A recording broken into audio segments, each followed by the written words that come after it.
Right, praise the lord, హల్లెలూయా. కొంచెం ఈ mic కింద పెట్టింది, కొంచెం తీసి కింద పెట్టింది. మంచిది, దేవునికి స్తోత్రం. ఆమేన్. మన దేవుడు గొప్పవాడు, ఆమేన్ చెప్పండి. దేవుడు నమ్మదగినవాడు, ఆమేన్ చెప్పండి.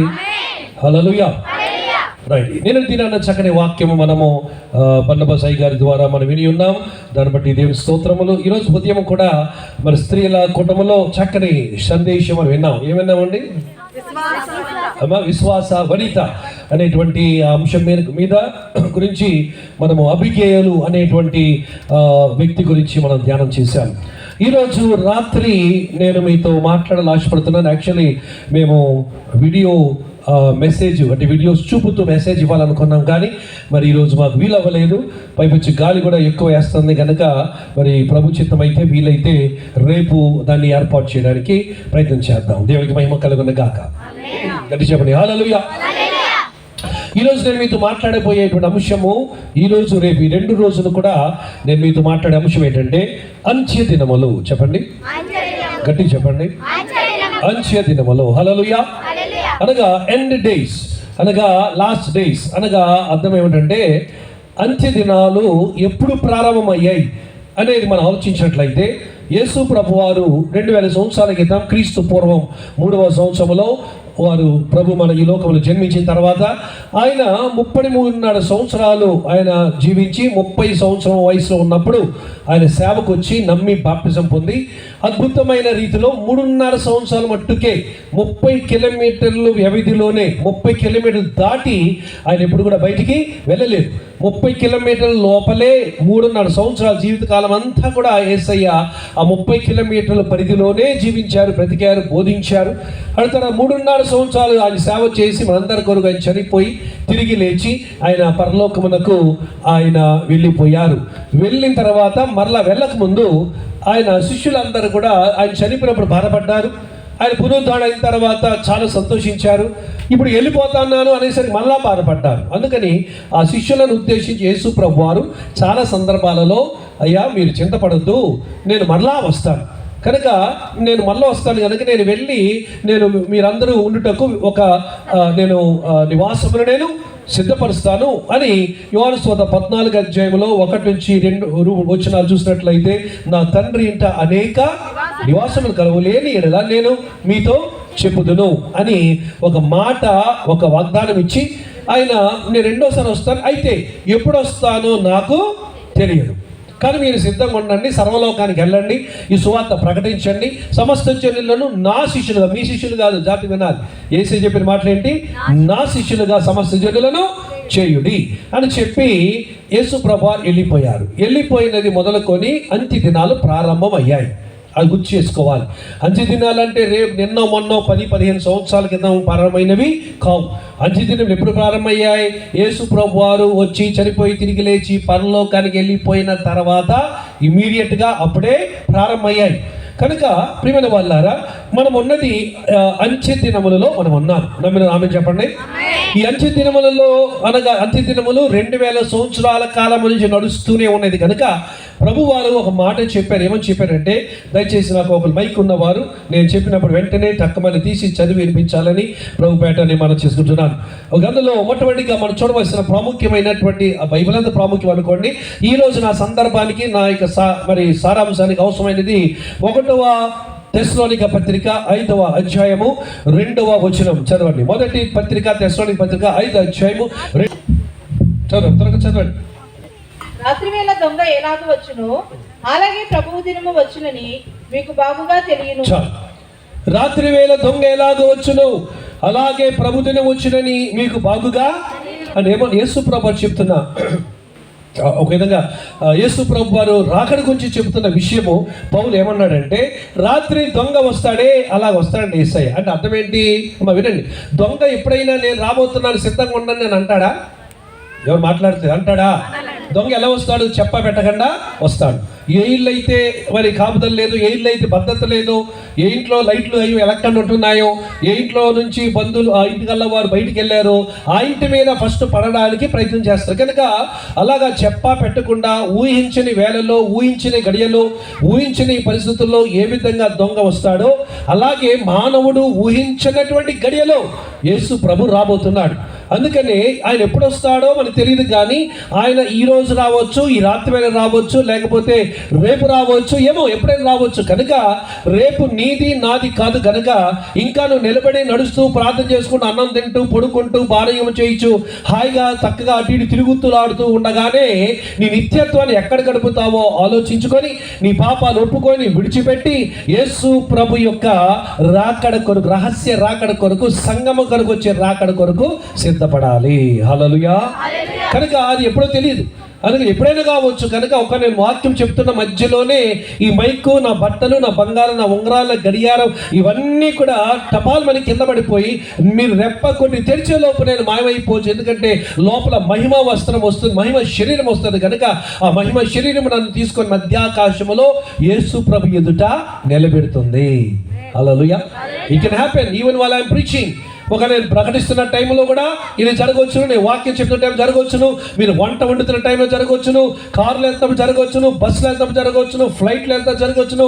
We cannot say, it can happen any moment. ఏ క్షణంలోనైనా ఆ యొక్క ఎత్తబడే గడియ, ఎత్తబడే దినము జరుగుతుంది. అందుకని దయచేసి నేను ప్రభు దాసుడుగా నేను మీకు చెప్పేటువంటి నా విన్నపం మనం ఏమిటంటే, రేపు నీది కాదు కనుక ఈ రోజే ఆఖరి రోజు అన్నట్టుగా నువ్వు సిద్ధపడి ఉండాలి. ఆమేన్ చెప్పండి. ఈ రోజే మనం ఒక ప్రభు రాత్రి వస్తాడేమో కనుక సిద్ధంగా మనం ఉండాలి. హల్లెలూయా. ఈరోజు నేను ఈ యొక్క అంచె దినములు కూర్చున్న సారాంశాన్ని నేను మీతో క్లుప్తంగా నేను పంచుకోబోతున్నాను కనుక ముందుగా కొద్ది మాటలు జాగ్రత్తగా ఆలకించాలి మనం చేస్తున్నాను. అందులో మొట్టమొదటిగా ప్రియమైన వాళ్ళారా, మనం ఒకసారి పాత నిబంధనలో 5వ అధ్యాయానికి మనం కానీ వెళ్ళొద్దు, కానీ ఒకసారి గుర్తు చేసుకున్నట్లయితే గమనించాలి. మా ఆది కాండము 5వ అధ్యాయము, ఆది కాండము 6వ అధ్యాయం, ఈ 2 అధ్యాయాల్లో జరిగిన విశేషం ఏంటి జాగ్రత్తగా వినాలి. ఆది కాండం 6వ అధ్యాయములో దేవుడు నోవాహుకి ప్రత్యక్షమై ఏమన్నాడంటే, నోవాహు నేను ఒక జల ప్రళయాన్ని పంపించబోతున్నాను కనుక నీవు ఓడను కట్టు అని చెప్పాడు. ఈ యొక్క ఓడ కట్టడానికి నోవాహుకి ఎంత టైం పట్టింది? 180 సంవత్సరాలు పట్టింది. మొత్తానికి కట్టాడు. ఇలాగా జల ప్రళయం నేను వినాలి, అందరు ఇటు చూడాలి. 120 జల ప్రళయం రాబోతుంది అని దేవుడు ఆది కాండం 6వ అధ్యాయం చెప్పాడు. కానీ దానికంటే ముందుగా 5వ అధ్యాయములో అక్కడ ఒక భక్తుడు మనకు కనబడతాడు. ఆ భక్తుడి గురించినటువంటి ఒక విశేషమైనటువంటి విషయం ఏంటంటే, ఆయన గురించి 1.5 వచనాలే రాయబడ్డాయి బైబిల్లో, కానీ ఆయన గురించి ఈరోజు పుస్తకాలు సైతము రాయబడ్డాయి. ఆయన ఎవరంటే, దేవునితో మొట్టమొదటిసారిగా 363 సంవత్సరాలు అనగా 60 సంవత్సరాలు అనగా ఒక సంవత్సరానికి సరిపోయేటువంటి రీతిలో ఎన్ని దినాలు ఉంటాయో అన్ని దినాలకి సాదృశ్యమైన సంవత్సరాలు ఆయన దేవునితో నడిచాడంట. ఎవరండి ఆయన? హాను. ఆయన 365 సంవత్సరాలు నడిచిన తర్వాత ఏం చేయబడ్డాడంట? అక్కడ బైబిల్ చెప్పిన మాట, ఆ హానోకిక ఆయన కనబడలేదు. దేవుడు ఆయన్ని కొనిపోయాడు. ఆయన తీసుకుని పోయాడు. అంటే అర్థం ఏంటి? అదే నా మాట జాతి వినాలి, అదే ర్యాప్చర్ అనే అర్థం. సో కనుక జాతి వినండి, ర్యాప్చర్ ఎప్పుడు అనే హానోక్ ఎప్పుడు ఎత్తపడ్డాడు? 5వ అధ్యాయం 6వ అధ్యాయమా? 5వ అధ్యాయం. కనుక ఈయన ఎత్తబడిన తర్వాత ఏమొచ్చింది? 6వ అధ్యాయం. అనగా 6వ అధ్యాయంలో ఏమొచ్చింది? జల ప్రళయం. దేవునికి స్తోత్రం కలుగును గాక. ఎత్తబడుట అనే మాట చాలా మంది ఏం చేస్తారంటే, అయ్యా ర్యాప్చర్ అనే మాట బైబిల్లో ఎక్కడుంది చూపించండి అంటారు. నేను అంటాను, సినిమా అనే మాట బైబిల్లో ఉందా చూపించండి అంట. ఏమో సినిమా అనే మాట బైబిల్ ఉందా? లేదు. మరి అంటే దాని అర్థం చూడొచ్చనే. మరి బిర్యానీ అనే మాట బైబిల్లో ఉందా? బిర్యానీ బైబిల్లో ఉందా? లేదు. మరి దాని అర్థం తినొచ్చనా? అలా కాదుగా. బిర్యానీ అంటే ఆహారపరమైనది, ఆరోగ్యపరమైనది కనుక పేరు ఏదైనా ఆహారమే కనుక దాన్ని తినొచ్చును. కానీ సినిమా గురించి, సినిమా పేరు లేకపోయినా సినిమా లక్షణాలు బైబిల్లో ఉన్నాయి. అదేమిటంటే 33వ అధ్యాయం యెషయా గ్రంథము 15-16 వచనములు చూసినట్లయితే అక్కడ, మా చెడుతనము చూడకుండా కన్నులు మూసుకొని హత్య అనే మాట వినకుండా తన చెవులు మూసుకున్న వాడు ఉన్నతమైన స్థలములో నివసించును. చెడుతనం ఎక్కడ చూస్తున్నావు అని చెప్పండి. ఎక్కడ చూస్తున్నామా? సినిమాలు. అది తార మీదే కావచ్చు, తెర మీదే కావచ్చు, లేకపోతే టీవీలో కావచ్చు, లేకపోతే మన చేతిలో ఉన్నటువంటి ఈ యొక్క ఏంటిది ఫోన్లోనే కావచ్చు. ఏదైనా సరే చిన్న పాపం, పెద్ద పాపం, ముద్దు పాపం లేదు. పాపము పాపమే. కనుక టీవీలో చూసిన సినిమాయే, తెర మీద చూసిన సినిమాయే కనుక అది చెడుతనము చూడకుండా కన్నులు మూసుకొని హత్యని మాట వినకుండా చెవులు మూసుకొని అర్థం ఏంటి? చెడుతనము, హత్యలు ఇవన్నీ ఎక్కడ చూస్తున్నావు? సినిమాలు. మరి బైబిల్ చెప్తుంది కదా, ప్రత్యక్షంగా పరోక్షంగా ఏమని? సినిమాలు చూడకూడదు. హల్లెలూయా. అలాగే సినిమా అని పేరు లేకపోయినా దాని గుణాలు ఎలా వివరించబడ్డాయో ర్యాప్చర్ అనేటువంటి పదము ప్రియమైన వారులారా బైబిల్లో లేదు కదా అని చాలా మంది అంటారు. ఇలాగా ఎవరంటే ప్రియమైన వారులారా లాటిన్ మరియు గ్రీకు హెబ్రీ భాషలు ఎరగని వారు పలికే మాటలు, జాతి వినాల మాటలు. అందులో మీరు కానీ గ్రీక్ బైబిల్ కానీ ఒకవేళ చదివినట్లయితే ఎక్కడ హానోకు కొనిపోబడిన ఉంది కదా 5వ అధ్యాయంలో, అక్కడ వాడబడినటువంటి పదము ఏమిటంటే గ్రీకు భాషలో హర్పాత్సో, HARPADZO, హర్పాత్సో అంటే అర్థం ఏంటి? గ్రీకు పదములో హర్పాత్సో అంటే అర్థం ఏమిటంటే జాతి చూడండి, ఒకవేళ ఒకసారి బాటిల్ తీసుకురండి. హర్పాత్సో అంటే అర్థం ఏంటంటే హర్పాత్సో అంటే అర్థం ఏంటంటే అది ఏం చేశాను నేను ఇప్పుడే చేతిలో ఏం చేశాను అంటే చూడండి ఏం చేశాను నేను. హర్పాత్సో అంటే అర్థం ఏంటన్నమాట లాగివేయుట లేక లాగేసుకునుట. ఇది హర్పాత్సో అనేటువంటి గ్రీకు పదమునకు ఉన్న అర్థం. సో ఇప్పుడు ఈ హర్పాత్సో అనే మాట ఎక్కడ వాడబడింది? 5వ అధ్యాయము ఆది కాండములో వాడబడింది. ఎన్నో వచనమ్మా? 24వ వచనం. చదవండి ఒకసారి. మైక్. హానోకు దినములన్నీ 365 ఏండ్లు హానోకు దేవునితో నడిచిన తర్వాత అక్కడ వాడబడిన మాట ఏంటంటే దేవుడు అతను తీసుకొని, అది తెలుగులో తీసుకునే మాట ఉంటుంది కానీ అది మూల భాషలో మీరు చూసినట్లయితే అది మూల భాష హెబ్రీల భాష రాయబడింది. అనువాదం చేయబడిన తర్వాత అది మొత్తం కూడా కొత్త నిబంధన మరియు పాత నిబంధన మరి గ్రీక్ భాష రాయబడింది కదా, అక్కడ వాడబడిన పదం ఏంటంటే హర్పాత్సో. అంటే ఏం చేశాడంటే హానోకుని పైకి చూడండి, దేవుడు హానోకుని ఏం చేశాడు? ఆయన తీసుకెళ్ళిపోయాడు, కొనిపోయాడు. అంటే అలాగే రేపు సంఘాన్ని కూడా రెప్ప కొట్టి తెరిచేలోపు సంఘాన్ని కూడా దేవుడు తీసుకెళ్ళిపోతాడు. అందరూ గట్టిగా చెప్పలు కూడా దేవుడు చెప్పండి. కనుక ఇది రెప్పపాటులో జరిగేది, మహావేగంగా జరిగేది, 1 millionth of a second లో జరిగిపోయేటువంటి అతి వేగవంతమైన చరిత్రాత్మకమైన సంఘటన. ఈ లోకస్తులు నువ్వు కానీ విడిచిపెట్టబడితే, నువ్వు కానీ ఒకవేళ మిగిలిపోతే, నీకు అంతా తెలుసు కానీ మిగిలిపోయావు, అప్పుడు బుర్ర బాదుకొని బుర్ర కొట్టుకొని అయ్యయ్యో ఎంత తప్పు చేసి నాకు తెలిసి కూడా నేను సిద్ధపడలేకపోయానే, నేను ఎత్తబడలేదే, నేను తెలిసి కూడా ఎందుకు ఇలా చేశానని ఎవరిని ఏ ఇంటికి వెళ్ళినా నీకు ఆదరణ దొరకదు. ఎందుకంటే విశ్వాసులు అందరూ ఎత్తపడతాం, సేవకులందరూ కూడా పరిశుద్ధమైన జీవితం జీవిస్తున్న సేవకులందరూ ఎత్తపడతాం. అటు తర్వాత మిగిలిపోయిన వారు నామకార్థ క్రైస్తవులు మరియు దుస్తులు మరియు దేవుణ్ణి మరిచిన జనులు అందరూ మిగిలిపోతారు. వారేం చెప్తారు నీకు వాక్యం, వారేం చెప్తారు నీకు ఆదరణ. అందుకనే యేసు రాజుగా వచ్చుచున్నాడు అనే పాట ఉంది కదా, ఆ పాటలో ఒక వచనం ఏముంటుందంటే 2 తిరుగులు విసురుచుండగా ఒకరు ఎత్తబడి ఒకరు విడబడ్డారు. అందుకని విడవబడుట బహు ఘోరమని రాశాడు భక్తుడు ఆ పాటలో. విడవబడుట బహు ఘోరం. ఎందుకంటే వీలైతే ప్రభు చిత్తమైతే ఈ రోజు రేపు కూడా నేను దీన్ని కొంచెం వివరంగా ఈ అంచె దినాలు సారాంశాన్ని వివరించబోతున్నాను కనుక ఈ రోజు నేను కేవలం సూచనలు చెప్తాను. రేపు మరి ఇంకా మిగతా అంశాన్ని నేను వీలైతే వీడియోస్ వేసి మీకు చూపిస్తాను కనుక మీరు మరి జాగ్రత్తగా ప్రార్థన చేసి రండి. మీరు మరి సాతాను గాడి ఇవన్నీ ఆటంకాలు కల్పించకుండా ఉండేటట్లుగా ప్రార్థన చేయండి. దేవునికి స్తోత్రం కలుగును గాక. అని చెప్పండి హల్లెలూయా. కనుక హానోకు ఎత్తబడ్డాడు 5వ అధ్యాయంలో, తర్వాత జలప్రళయం వచ్చింది. అలాగే సంఘము ఎత్తబడిన తర్వాతే శ్రమలు వస్తాయి. ఎందుకు నేను ఈ పాయింట్ చెప్తున్నానంటే ఈరోజు చాలా బోధలు వచ్చాయి. అందులో ఒక బోధ ఏంటంటే అబ్బే సంఘము ఎత్తబడదు, సంఘము శ్రమలలో నుండి వెళ్ళాల్సిందే అనేవారు చాలా మంది అని కొంతమంది ఉన్నారు ప్రపంచంలో. వాళ్ళు ఏమంటారంటే పోస్ట్ ట్రిబ్యులేషన్ ర్యాప్చర్ అని అంటారు. ఇంకొంతమంది ఏమంటారంటే అదేం కాదులే, శ్రమలు ముందు కాదు, శ్రమల తర్వాత కాదు, శ్రమలు 7 సంవత్సరాలు కదా, మధ్యకాలంలో అనగా శ్రమలు ప్రారంభమైన తర్వాత 3.5 సంవత్సరాల తర్వాత సంఘం ఎత్తబడుతుంది అని ఇంకొకళ్ళు. ఇలాగా 3 వ్యూహాలు ఉన్నాయి.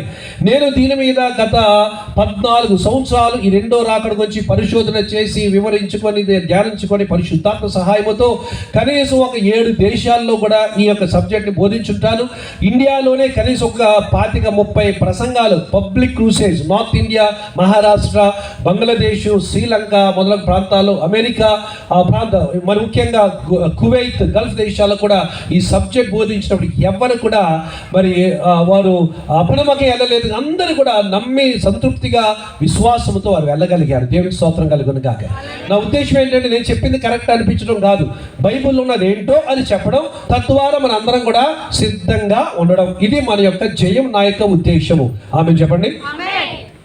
అందు నిమిత్తమై ఇప్పుడు మీరు తెలుసుకోవాల్సిన విషయం ఏంటంటే, శ్రమలు ఎప్పుడు వస్తాయి అనే ప్రశ్నకు జవాబు ఖచ్చితంగా చెప్పాలి. ఏమనంటే, నోవాహు ఓడ ఎప్పుడు కట్టాడు? క్షమించండి, వరద ఎప్పుడు వచ్చింది? నోవాహు వరద ఎప్పుడు వచ్చింది? హానోకు ముందా, హానోకు తర్వాత? అది. సో ఇప్పుడు శ్రమలు ఎప్పుడు వస్తాయి? సంఘం ఎత్తబడిన తర్వాత, ఎత్తబడక ముందా? ఎత్తబడిన తర్వాత. ఇంకో విషయం చెప్తా. ఈ 6 అధ్యాయంలోనే మనం కానీ ఆదికాండం 6, 7, 8 అధ్యాయాలు చూసినట్లయితే అక్కడ ఏమైందంటే, నోవాహు మొత్తానికి ఏం చేశాడు? ఓడ కట్టాడు. జాగ్రత్తగా నా మాటలు. ఓడ కట్టిన తర్వాత ఏం చేశాడంటే, దేవుడు ఏమన్నాడంటే, నోవాహు నీవు, నీ భార్య, నీ 3 కుమారులు, నీ యొక్క 3 కోడళ్ళు కలిసి ఓడలోనికి వెళ్ళండి అన్నాడు.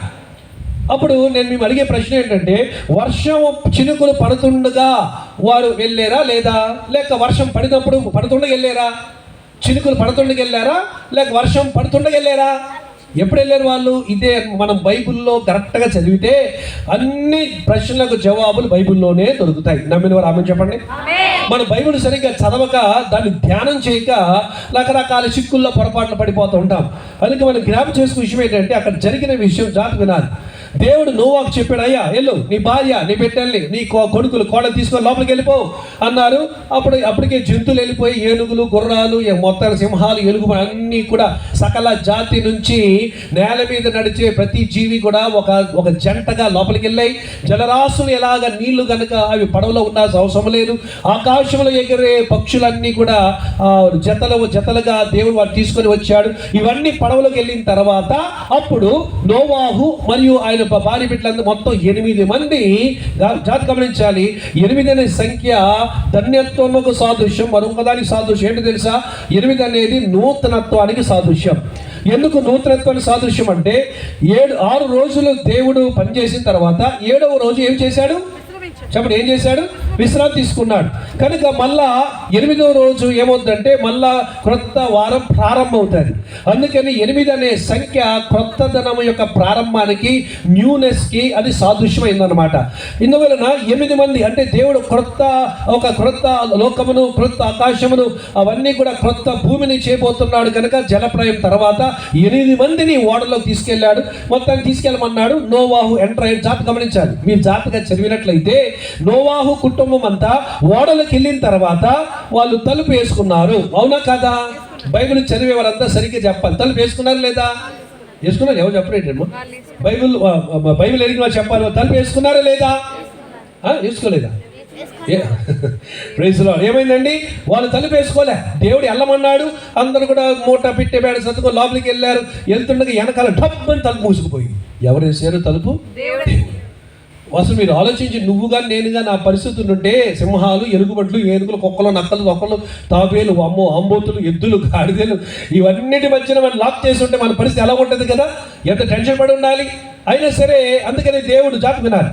వారు పడవలోకి వెళ్ళిన తర్వాత దేవుడు లాక్ చేశాడు, తలుపు వేశాడు కనుక ప్రేమల వాళ్ళు బయట వాళ్ళు ఎవరు కూడా రావడానికి అవకాశం లేదు, లోపల నుంచి కూడా తీయడానికి అవకాశము లేదు. ఎందుకంటే దేవుని తెలుసు, నోవాహు చాలా దయాళుడు, సాత్వికుడు, దీర్ఘశాంతమంతుడు, ప్రేమమయుడు. కనుక జనాలు వచ్చి, ఎందుకంటే ఆ నోవాహు బావ, మర్దులు, వదినలు, తమ్ముళ్ళు, కొడుకులు, మరి అన్న కొడుకులు, అత్త కొడుకులే కదా బయట ఉన్న వాళ్ళందరూ కూడా.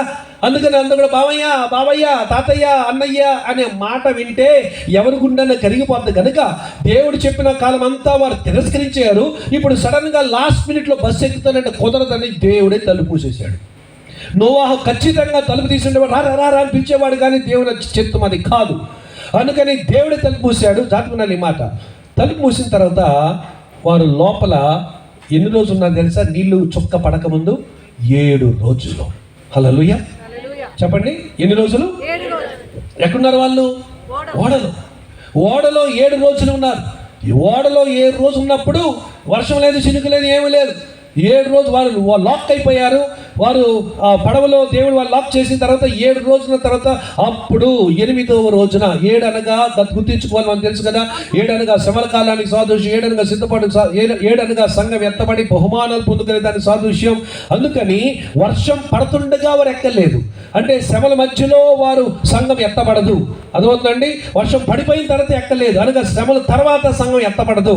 సంఘం ఎత్తబడిన తర్వాత వారు ఓడ ఎక్కిన తర్వాత 7 రోజుల తర్వాతే ఏ విధంగా వర్షం పడిందో అలాగే సంఘం ఎత్తబడిన తర్వాతే శ్రమలు వస్తాయి. అందరూ గట్టి కూర్చే పైకి అయితే హల్లు చెప్పండి, గట్టిగా చప్పలు కూడా ఒకసారి దేవుని నామమున తెలియజేసుకుందాం. దేవుని స్తోత్రం కలుగును గాక. హల్లెలూయా. ఇది కరెక్ట్గా మైండ్లో ఫిక్స్ చేసుకోవాలి. ఇది నేను చెప్పే నా సిద్ధాంతం కాదు, ఇది బైబిల్లో ఉన్న సారాంశం. బైబిల్లో స్పష్టంగా ఇవన్నీ ఉన్నాయి కదా, అక్కడ ఆది కాలం చూసినట్లయితే. కనుక మనం గుర్తించుకోవాల్సిన ప్రాముఖ్యమైన విషయం ఏంటంటే సంఘం ఎత్తబడిన తర్వాతే శ్రమలు వస్తాయి. ఇంకొక మరి ఎక్కడ? సో బైబిల్లో ఎలా చదవాలి? బైబిల్ లోతులలో చదవాలి. ఆమేన్ చెప్పండి, గట్టి చెప్పండి. బైబిలు అని యేసు చెప్పండి, ఈ నా మాటలు విని వీటి ప్రకారము చెయ్యువాడు బండ మీద కట్టిన ఇల్లును పోలి ఉంటాడట. దేవునికి మహిమ కలుగును గాక. మత్తయి 7వ అధ్యాయంలో. సో కనుక ఇప్పుడు ఓకే, ఇప్పుడు ఎక్కడున్నాం మనం? ఏం జరగబోతుంది? ఈ ధర్మవీరులు ఎప్పుడు బయలుపరచబడతాడంట? సంఘము ఎత్తబడిన తర్వాత. ఆమేన్ చెప్పండి, మరొకసారి చెప్పండి. సంఘం ఎప్పుడు ఎత్తబడుతుందని చెప్పాను? ఏమో, ఈ రాత్రి కావచ్చు, రేపే కావచ్చు, ఎల్లుండే కావచ్చు, నీ పుట్టినరోజు ముందే కావచ్చు, లేదా December 31st కావచ్చు, January 1st కావచ్చు. Who knows? Any time it can happen, any day, any moment. ఏ క్షణమైనా, ఏ దినమైనా, ఏ సమయంలో. నువ్వు పైపెచ్చి ఏంటో తెలుసా? రాత్రి దొంగలు వస్తాయని చెప్పాడు కదా, అంటే ఊహించని వేళలో, నువ్వు ఊహించని గడియలో, నువ్వు సిద్ధపాటు లేని గడియలో ఆయన వస్తాడు. అందుకనే ఎప్పుడైనా సరే ఒకవేళ సంఘం ఎత్తబడినప్పుడు ఇంటికి ఫోన్ చేస్తున్నావు, నీ భార్య ఎత్తబడి, నువ్వేమో సినిమా హాల్లో దొరికిపోయావు. ఎక్కడున్నావు నువ్వు? సినిమా హాల్లో. సినిమా హాల్ అయిపోయిన తర్వాత ఫోన్ చేసావు, ఏదో గాబరాగా ఉంది, లోకం అంతా గాబరాగా ఉంది, ఏమవుతుంది? ఇంటికి ఫోన్ చేస్తే ఫోన్ ఎత్తితే మీ ఆవిడ ఎక్కడికి వెళ్ళి ఎక్కడ తెచ్చింది ఇది పోయింది, ఫోన్ ఎత్తితే ఏంటి? భార్య తిట్టుకుంటూ ఉంటావు నువ్వు. కానీ భార్య లేదు ఇక్కడ. ఏమైంది? భార్య ఏమైంది? ఎత్తబడింది. నీ ఆ విషయం నీకు తెలీదు. ఇంతలోపు ఈ అన్నగారికి ఇంకో బావగారు ఫోన్ వస్తే, బావా ఏంట్రా బావా? అదేరా బావా, నా భార్య కనపడట్లేదా బావా? నీ భార్యకి నా భార్య కూడా కనపడట్లేదా బావా? అదేంట్రా? వీళ్ళిద్దరు కలిసి షాపింగ్కి వెళ్ళారంటే అప్పుడు ఇంతలోపు పక్కింటి ఆయన వస్తాడు. ఏమండి రాజుగారు? ఇక రాజుగారు ఉన్నారా? లేరు కదా? ఉన్నారు లేదమ్మా? అట్లయితే వదిలే. బాబుగారు ఉన్నారా? సరే, బాబుగారు ఏంటండి చెప్పండి రాజుగారు. రాజుగారు ఈ మొత్తానికి బాబులు రాజులు మాట్లాడుకోవడానికి తేలే విషయం ఏంటంటే, నా భార్య కనపడుతుంది, నా కూతురు కనపడుతుంది, నా కొడుకు కనపడతలే. వారు చర్చికి రెగ్యులర్గా వెళ్ళేవారు, ఉపాసం ఉండేవారు, వాళ్ళు చక్కగా ప్రాణం చేసుకునేవారు, ఇప్పుడు కనపడతలేదు. పైపెచ్చు విషయం తెలుసా? నా భార్య మెడలో కట్టిన మంగళసూత్రం అక్కడే ఉంది, నా భార్య చేతిలోనే పెట్టిన పెళ్లి ఉంగరం అక్కడే ఉంది, నా పాపకి నేను ఇచ్చినటువంటి ఆ డైమండ్ నెక్లెస్ అక్కడే పడి ఉంది. ఇంకో విషయం తెలుసా? నా భార్య వేసుకున్న, నా పిల్లలు వేసుకున్న, నా కొడుకు వేసుకున్న సూటు, ప్యాంటు, బూట్ అన్నీ కూడా అక్కడే పడిపోయి ఉన్నాయి. మెట్లు ఎక్కుతూ ఎత్తపడ్డాడు. ఆ ప్యాంటు మెట్ల మీద పైనుంచి కింద దాకా సాగిపోయింది. ఏమైందో అర్థం కావట్లేదు. ఏమైంది బావా అని అంటాడు. ఈ బావ ఏమంటాడు? ఇంకా బావా నా సంగతి అదే బావ అంటాడు. హల్లెలూయా. బాబోయ్, ఆ దినం చాలా ఘోరం. నువ్వు విడిచిపెట్టబడి ఈ దృశ్యాలు చూస్తున్నావంటే ఇక ఎంత దారుణమో ఆలోచించాలి. హల్లెలూయా. అందుకని రాత్రి వేళ దొంగ వచ్చినట్లు ఆయన రాబోతున్నాడంట. అందుకు సిద్ధంగా ఉండండి. సిద్ధపడడానికి ఎందుకంత బాధ? ఏదో దేవుడు కొండ ఎక్కమన్నాడా? చెప్పండమ్మా. ఉన్న చోటన, ఉన్న పాటన, ఉన్న లాగన, ఉన్న పాపాలు ఒప్పుకొని, ఉన్న విశ్వాసం కాపాడుకుంటే ఎత్తపడతానో ఇంత సులువుగా ప్రభు చెబితే ఎందుకంత బాధ, ఎందుకంత చేత, ఎందుకంత గొడవలు, తగాదాలు, ఇబ్బందులు? వాక్యం కాస్త లేట్ అయితే ఇంతసేపు ఇదారు వాక్యము అని మొదలెడతారు. వెనకాల నుంచి గడియాలు చూపిస్తారు. ఇక్కడ కాదు, చర్చెస్లో వెనక నుంచి గడియాలు చూపిస్తారు. ఇంకేముంటే ఏదో లేచి వెళ్ళిపోతుంటారు. అసలు మధ్యలో లేచి వెళ్ళిపోయి వాడు ఎందుకు వచ్చే? ఫస్ట్ నువ్వు ఎందుకు రావాలి? నువ్వు ముందే వెళ్ళిపోవాలి. మధ్యలో లేచి వెళ్ళేవాడు చెప్తున్నాను పరలోకం రాడు. హల్లెలూయా. మిమ్మల్ని కట్టి పెట్టేస్తున్నాను అనుకోకండి ఇక్కడ. అలా మీ మేలు కొరకే కదా. ఆమేన్ చెప్పండి. హల్లెలూయా. కనుక ప్రియమైన దేవుని సంగమా ఏమైపోతుంది? సంఘము ఎప్పుడు ఎత్తబడిన తర్వాత ఏమవుతుంది? శ్రమలు. ధర్మ విరోధి బయలుపరచబడతాడు. వాడు మామూలుగా కాదండి, మామూలుగా వాడు ఏం చేస్తాడో ఇవన్నీ రేపు చెప్తా. ఈ రోజు నేను చెప్పాల్సిన విషయం ఏంటంటే, ఇప్పుడు సంఘం ఎత్తబడే దినం రాబోతుంది, చాలా సమీపం ఉంది కనుక దాని సూచనలు ఏమిటో ఈ రోజు రాత్రి నేను చెప్పి ముగిస్తాను. హల్లెలూయా. కనుక మీరు 2 లేఖన భాగాలు ప్రక్కన పెట్టుకొని ఉండండి. నేను చెప్పినప్పుడు కరెక్ట్గా అది చదవాలి. ఈ 2 లేఖన భాగాల్లో కూడా ఎవరి మాటలు ఉన్నాయంటే యేసయ్య పలికిన మాటలే ఉన్నాయి. కనుక అక్కడ ఉన్న పరిస్థితిని వివరించినది, అక్కడ మాట్లాడింది యేసయ్యే, దాని వివరణ ఇచ్చింది కూడా యేసయ్యే. మత్తయి సువార్త 24వ అధ్యాయం తెరిచి ఉంచండి. అక్కడ ఒక కాగితమో వేలో పెన్నో పెట్టండి. అటు తర్వాత ఇంకొకటి ప్రకటన గ్రంథము 6వ అధ్యాయం తెరిచి ఉంచండి. ఈ 2 భాగాలు మనం జోడించి చదివితే తప్ప మనకి అక్కడ ఏం జరుగుతుంది అనేది మనం స్పష్టంగా మనకి అర్థం కాదు. మాకు కొంచెం వెలిగించన్నప్పుడు యేసు ప్రభు వారు వీరిని ఒలీవ కొండ మీద ఆలివర్ డిస్కోర్స్ అని అక్కడ తీసుకెళ్ళిన తర్వాత యేసు ప్రభు వారు వారికి ఈ యొక్క బోధనలు చేశారు. జాతకు రెఫరెన్స్ గుర్తుంచుకోండి. మత్తయి సువార్త 24వ అధ్యాయం, మార్కు సువార్త 13వ అధ్యాయం, లూకా సువార్త 21వ అధ్యాయం. ఈ 3 అధ్యాయాలు సువార్తలు, ఇవన్నీ కూడా సినాప్టిక్ గాస్పుల్స్ అంటారు, సమాంతర సువార్తలు. ఈ 3 సువార్తలు ఒకేలాగా ఉంటాయి, కానీ వివరంగా ఉంటాయి. యోహాను సువార్త ఒక్కటే మీ క్రిస్మస్ స్టోరీ కనపడదు, బెత్లెహేము కనపడదు. ఏకంగా యేసు ప్రభు వారు మరి ఆయన పురుషుడిగా సేవ ప్రారంభం నుంచి యోహాను సువార్త స్టార్ట్ అవుతుంది. అందుకని ఈ 3 సువార్తల్లో మత్తయి సువార్త 24వ అధ్యాయం, మార్కు సువార్త ఎన్ని అధ్యాయం చెప్పాను? 13. మార్కు సువార్త 13వ అధ్యాయం, లూకా సువార్త 21. ఈ 3 అధ్యాయాల్లోని సారాంశం మీరు జాగ్రత్త చదువుకోవాలి. ఇప్పుడు నేను మత్తయి సువార్త ఒకటే ఫాలో అవుతా, మేము కన్ఫ్యూజ్ చేయకుండా మీరు జాగ్రత్తగా అర్థం చేసుకోవడానికి గమనించాలి. మత్తయి సువార్త 24వ అధ్యాయము 3వ వచనం నుంచి చదవండి. ఆయన మైక్ ఆయన ఒలీవ కొండ మీద కూర్చుని ఉన్నప్పుడు శిష్యులు ఆయన యొద్దకు వచ్చి ఏకాంతముగా వచ్చి ఇవి ఎప్పుడు జరుగునయ్యా? నేను వెళ్ళిపోతానన్నా, వస్తానన్నావు, ఏంటి ప్రభా, ఎప్పుడు జరుగుతాయి అసలు? నీ రాకడకును ఈ యుగ సమాప్తికి సూచనలు. హలో వినండి, ఈరోజు అంశం ఏమని చెప్పాను? ఈరోజు అంశం ఏమిటి? అంచె దినములు. హల్లెలూయా. ఈ అంచె దినములలో ఈ రోజు నేను కవర్ చేయబోయేది ఏంటంటే సూచనలు. ఓకే, కనుక అంచె దినములలో ఏం జరగబోతుందని చెప్పాను? రాప్చర్ అనగా సంఘము ఎప్పుడు ఎత్తపడుతుందో వివరంగా మీకు చెప్పాను. ఓకే, మర్చిపోకండి. శ్రమల్లో ఎత్తపడుతుందా, శ్రమల తర్వాత ఎత్తపడుతుందా సంఘము? శ్రమల ముందు సంఘం ఎత్తపడుతుందా, శ్రమల్లోనూ? శ్రమల తర్వాత 1, 2, 3 ఏది? 1 అంటే సంఘం ఎత్తబడిన తర్వాతే శ్రమలు. హల్లెలూయా. నోవాహు కుటుంబం లోపలికి వెళ్ళిన తర్వాతే వరద. ఆమేన్. హానోకు ఎత్తబడిన తర్వాతే జలప్రళయం. ఇవి మనం గుర్తుంచుకోవాలి. ఓకే, ఇప్పుడు నేను 2వ భాగంలోకి వస్తున్నాను. ఏంటి భాగం అంటే సూచనలు. మీకు మొదటి భాగంలో ఎత్తబడటానికి ఎప్పుడు జరుగుతుందో వివరించాను, ఎక్స్ప్లెయిన్ చేశాను. ఇప్పుడు సూచనలు మనం చూస్తున్నాం. ఇప్పుడు శిష్యులు వచ్చి అడిగారు, దానికి జవాబుగా యేసు ప్రభు వారు ఆయన మాట్లాడుతున్నారు. చదవమ్మ 4వ వచనం. యేసు వారితో ఇట్లా నేను ఎవడును వినండి, త్వరగా నేను ఎక్కువసేపు మాట్లాడు, త్వరగా ముగిస్తా. ఎవరును మిమ్మల్ని మోసపరచకుండా చూచుకొనడి. అనేకులు చెప్పండి అందరూ, అనేకులు నా పేరిట వచ్చి నేనే క్రీస్తుని చెప్పి ఎవరిని అంటే ఎంతమంది అంటే ఇరుగు పొరుగు వారు అనేక మంది అన్నమాట, పలువురిని మోసపరుస్తారు. ఏంటబ్బా ఎవరు వస్తారు ఈ యొక్క అనేది మనం చూసినట్లయితే ఇప్పుడు అక్కడికి వెళ్ళండి. అక్కడ ప్రకటన గ్రంథం 6వ అధ్యాయం. ప్రకటన గ్రంథం 6వ అధ్యాయంలో మనము 1వ వచనం చదవాలి తొందరగా. ఆ గొర్రె పిల్ల ఆ 7 ముద్రలు మొదటి 7 ముద్రలలో మొదటి దాన్ని విప్పినప్పుడు నేను చూడగా ఆ 4 జీవులలో ఒకటి రమ్ము అని ఊరు వంటి స్వరంతో చెప్పడానే వింటిని. వినండి త్వరగా. మరియు నేను చూడగా ఇదిగో తెల్లని గుర్రము కనబడెను. ఏ గుర్రం? గడిచి ఏ గుర్రం ఇది? తెల్లని గుర్రం. ఎంత బాగుంది కదా, తెల్లని గుర్రం. దాని మీద ఎవరున్నారంట? ఒకడు విల్లు పట్టుకొని కూర్చున్నాడు. ఎవరండి చెప్పండి? తెల్లని గుర్రం మీద విల్లు పట్టుకొని కూర్చున్నవాడు ఎవరైనా? ఎవరమ్మా? నేను చాలా సంవత్సరం ఏమనుకున్నానంటే తెల్లని గుర్రం విల్లు పట్టుకొని కూర్చున్నాడు, అబ్బా నా యేసయ్యే నా ప్రభువే అనుకున్నాను. ఎందుకంటే మనకు ఇదే సీను ఇంకో చోట 19 అధ్యాయంలో కనపడుతుంది, ప్రకటన గ్రంథం 19 అధ్యాయంలో. ఆ రెండింటి సీన్స్లో ఉన్నటువంటి తేడా ఏంటంటే, ఇక్కడ 6 అధ్యాయంలో తెల్లని గుర్రం మీద కూర్చున్నవాడు ఏం పట్టుకున్నాడంట? విల్లు. అక్కడ 19 అధ్యాయంలో తెల్లని గుర్రం మీద కూర్చున్నవాడు ఏం పట్టుకున్నాడంట? 2 అంచుల వాడి కలిగిన ఖడ్గం పట్టుకున్నాడు, కిరీటం పడినది. తర్వాత అతని తొడల మీద ఏముందంట?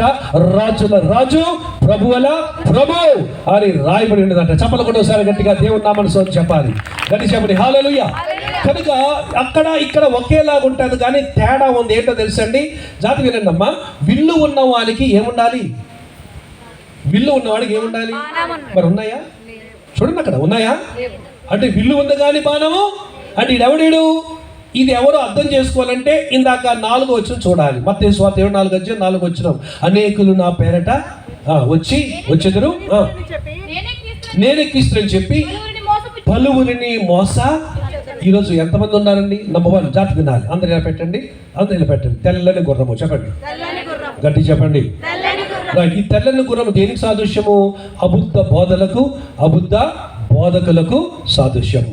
అర్థమైందా? ఇది ఎవరు చెప్పారు? తెల్లని గుర్రము చెప్పింది యేసయ్యే, దాన్ని వివరించింది కూడా యేసయ్యే. అక్కడ మాట్లాడింది యేసయ్యే, ఇక్కడ మాట్లాడింది కూడా యేసయ్యే. కనుక యేసయ్య చెప్పినప్పుడు అబద్ధం ఉంటుందా?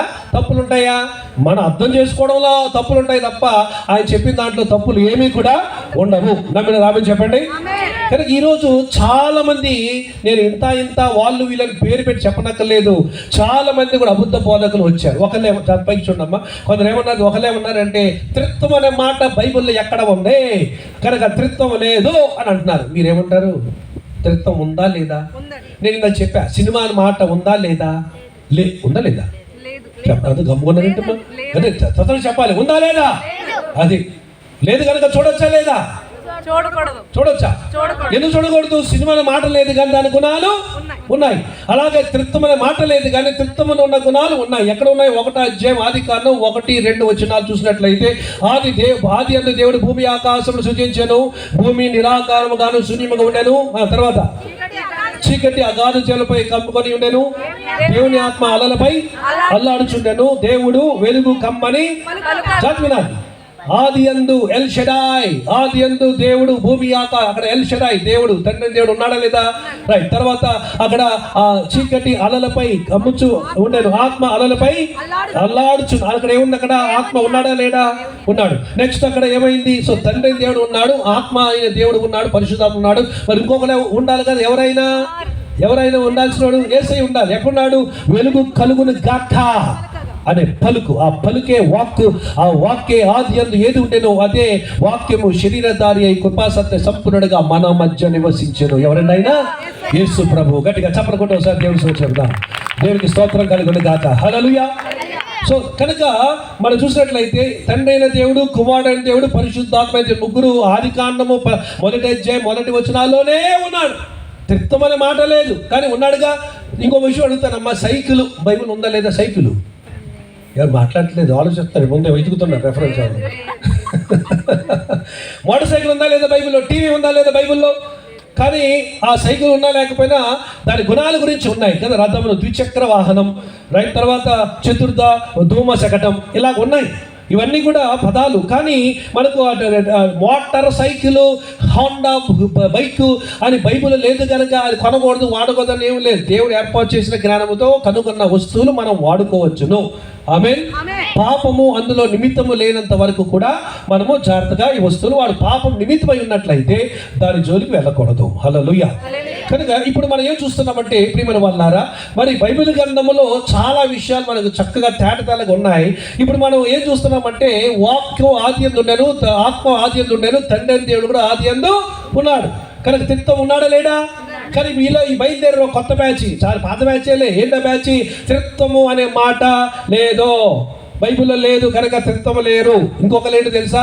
తండ్రి ఒక్కడే ఉన్నాడు, కుమారుడు నమ్మే ఒక సహవాసం ఉంది. వాళ్ళు తండ్రిని గురించే ఆరాధిస్తారు కానీ కుమారుడు ఒప్పుకోరు. తండ్రే కుమారుడుగా వచ్చారంటారు. ఆ కుమారుడే సిలువ ఎక్కక ముందు ఆ కుమారుడు మాయమైపోయాడంట, సిలువ మీద ఇంకొకరు ఎవరో కొట్టారట. ఇది వాళ్ళు చెప్పేటువంటి ఒక భయంకరమైనటువంటి హితబోధ, భిన్నమైన బోధ.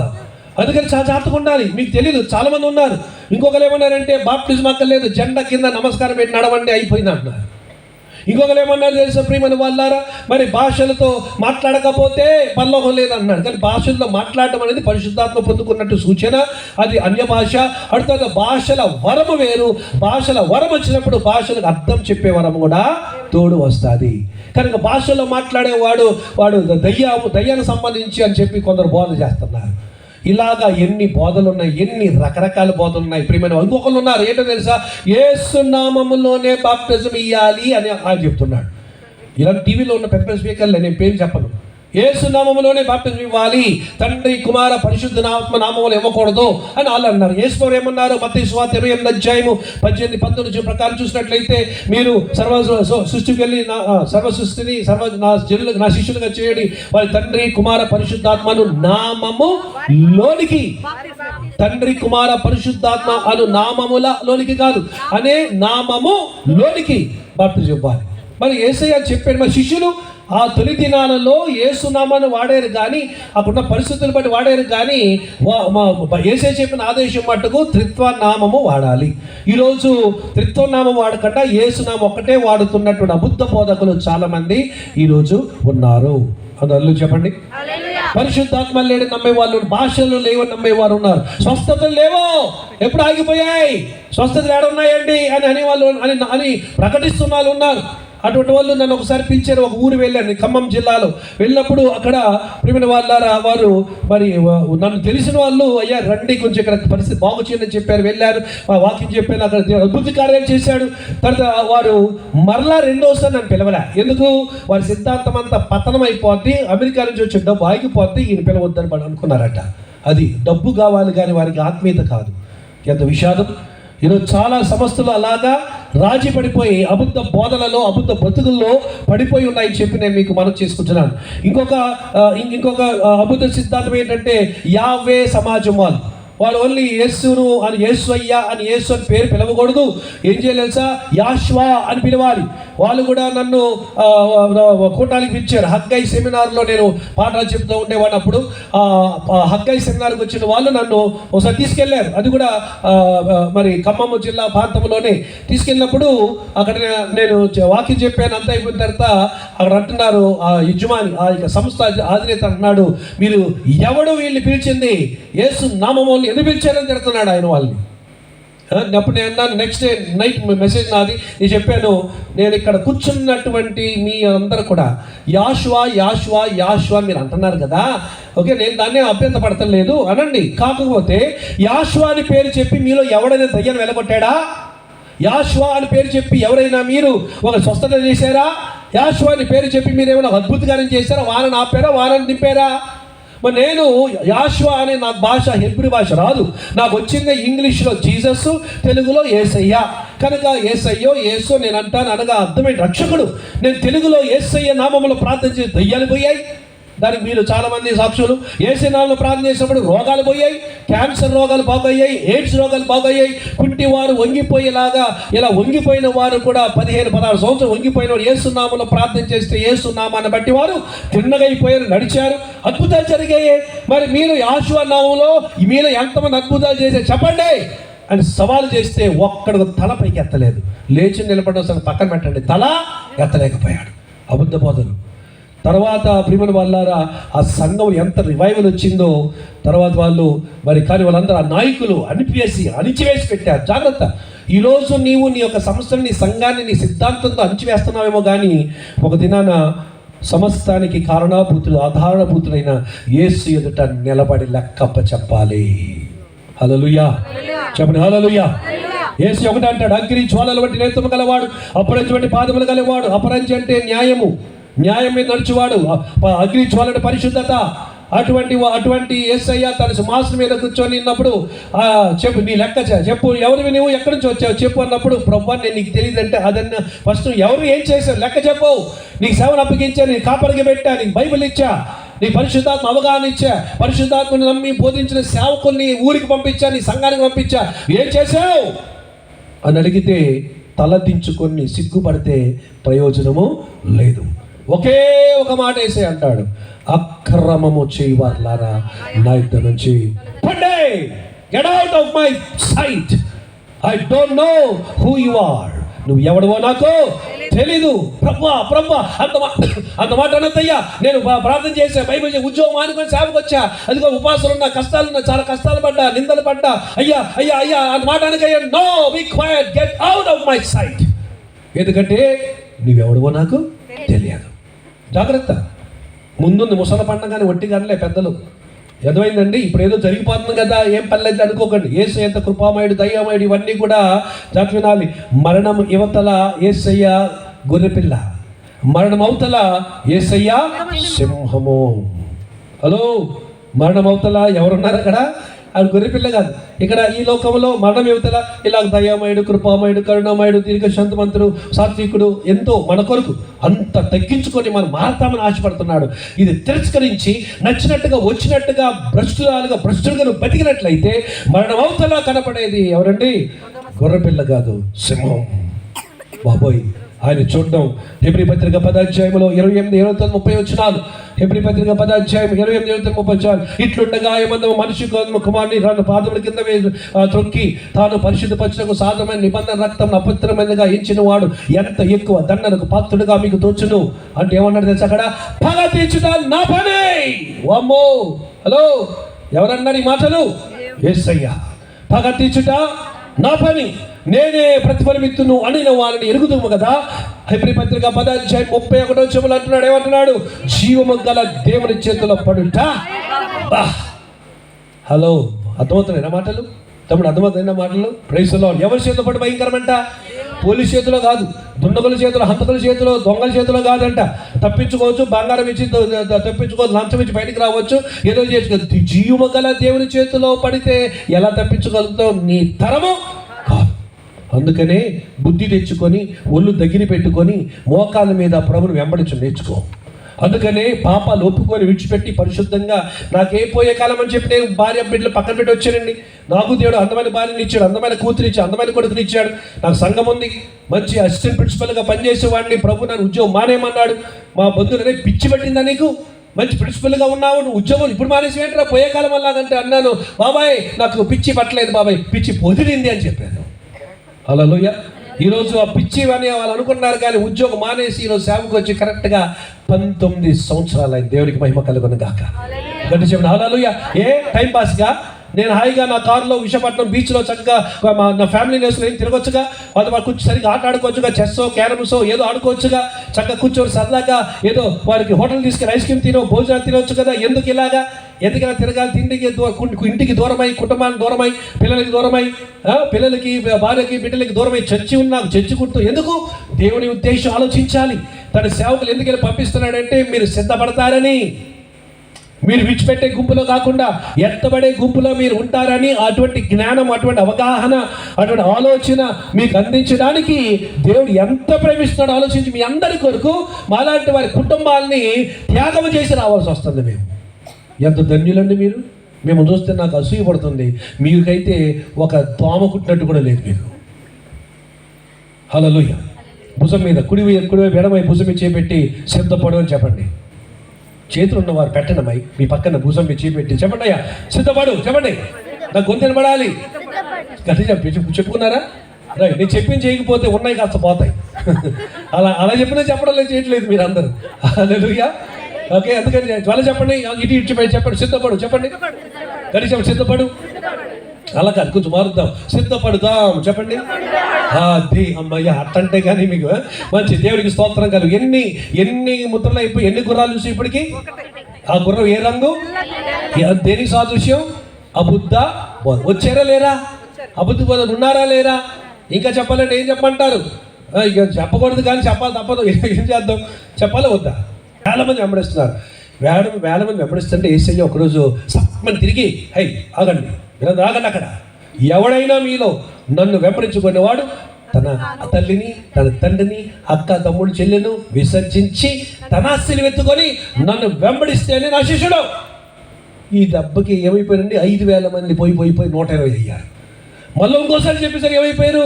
ఆ 120 మంది తగ్గిపోయి ఎంతమంది వచ్చారు? చివరికి ఎంతమంది మిగిలేరండి చివరికి? 12 మంది. మళ్ళా పరిశుద్ధాత్మ పొందుకున్న దినమున పెంతెకొస్తున్నా మళ్ళీ 120 మంది అయ్యారు. పర్లేదు, మనకు సంఖ్య కాదు ముఖ్యం, లెక్క చెప్పుకున్నప్పుడు సిగ్గుపడకూడదు నువ్వు. ఆమె చెప్పండి. అందుకని ప్రియమైన వాళ్ళారా, చెప్పాలా వద్దా? ఇప్పుడు ఏం చెప్పాలనుకున్నా ఈ గోల ఎగిరిపోయింది. అది ఏంటమ్మా? బా మీకు బాగానే గుర్తుందన్నమాట.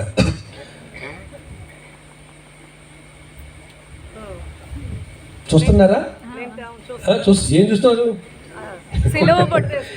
ఏ బొట్టు పెట్టుకోవచ్చంట? 2000 సంవత్సరాలు మా missionaries, father Christian Heyer, Lutheran, John Wesley CSI, తర్వాత విలియం కేరీ బాప్టిస్టు, ఈ ముగ్గురు missionaries, William Booth Salvation Army, ఇలాగ వీళ్ళందరూ వచ్చి భార్య బిడ్డలు వారి చక్కని గుడారాలు, దేవదారు వంటి ఆ నివాసాలు విడిచిపెట్టుకొని బయటకు వచ్చి వాళ్ళు వచ్చి ఈ లోకంలో, ఈ దేశంలో 2000 సంవత్సరాలు కష్టపడి ప్రయాసపడి బొట్టులు అన్ని తీసేసేసి ఈ యొక్క మూఢనమ్మకాలు ఇవన్నీ కూడా వెళ్ళగొట్టి ప్రజలను విడిపించి సర్వశక్తులు నడిపించి అద్భుతమైన రక్షణ మార్గములో ఆత్మ కలిగించే స్వాతంత్రమును ఇచ్చి వారిని నిలబెడితే ఒక్క 2-3 నెలలలో బొట్టు పెట్టుకోవచ్చు అని చెప్పి ఏం చేశారండి? ఈరోజు సంఘములో గలిబిలి గలిబిలి గలిబిలి, అబద్ధ బోధలు ఇవన్నీ జరుగుతున్నాయి, కళ్ళ ముందు జరుగుతున్నాయి. అంటే యేసుప్రభు రాకడ ఎంత సమీపం ఉందో ఆలోచించండి, ఒకసారి ఆలోచించండి. ఎందుకంటే నేను ఒక మాట చెప్తా, ఎక్కువ దీని గురించి వివరించను కానీ ఒక మాట చెప్తా. రాత్రి నా మాటలు, యేసయ్య సిలువ మీద ఉన్నాడా? సిలువ యేసయ్య మీద ఉందా?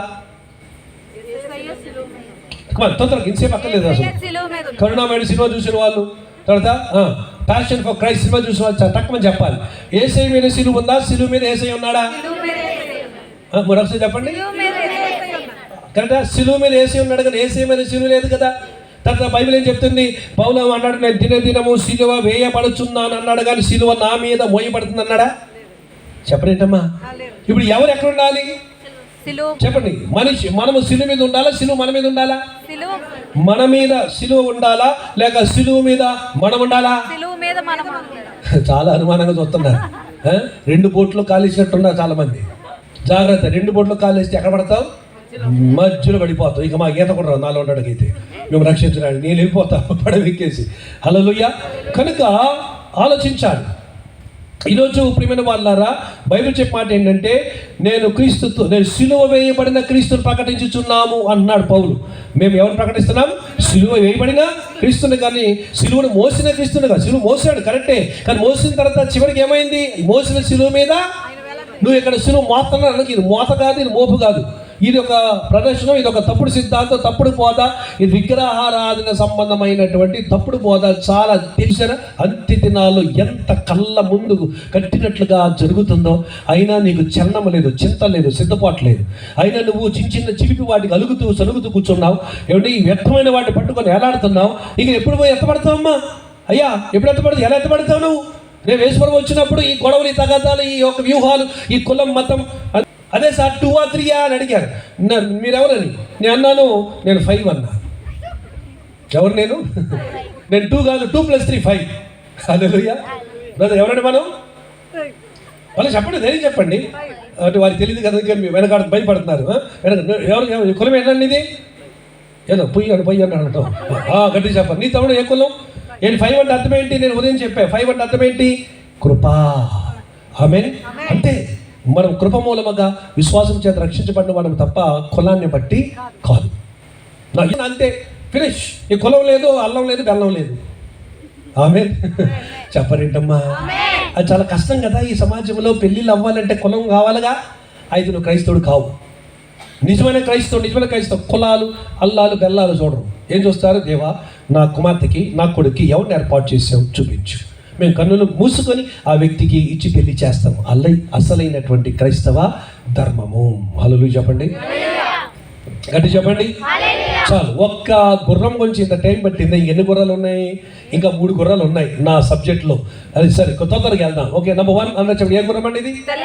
అంటే దేనికి సాదృశ్యం? అబుద్ధ. ఇప్పుడు మీకు అర్థమైందా ఎన్ని బోధలు జరుగుతున్నాయి మన మధ్యన? అబుద్ధ బోధ, అబుద్ధ సారాంశం. ఇంకొక చిన్న మార్చి ముందుకు వెళ్ళిపోతా. ఇంకొక అబుద్ధ బోధ ఏంటో తెలుసా?